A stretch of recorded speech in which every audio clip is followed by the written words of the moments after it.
de cursa por Alacuniacha. Alacuniacha ye un bioparque en que podemos trobar buena cosa das especies de flora e fauna que viven u vivión antis más en o territorio pirinenco. Este parque natural ye na Val de Tena, en o bel mello do Pirineo aragonés, ao canto do lugaret de Piedrafita de Chaca.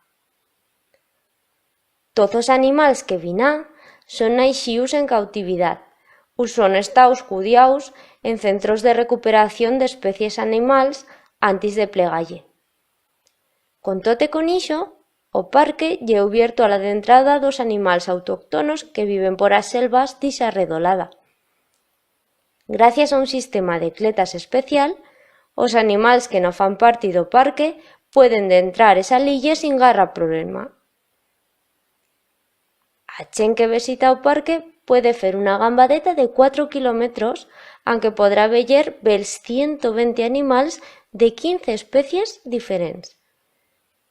Entre els se troban o sarrio, o bisonte, o lince boreal, o lupo ibérico, a rabosa común e el onso.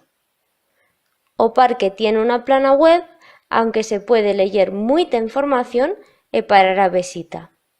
www.lacuniacha.es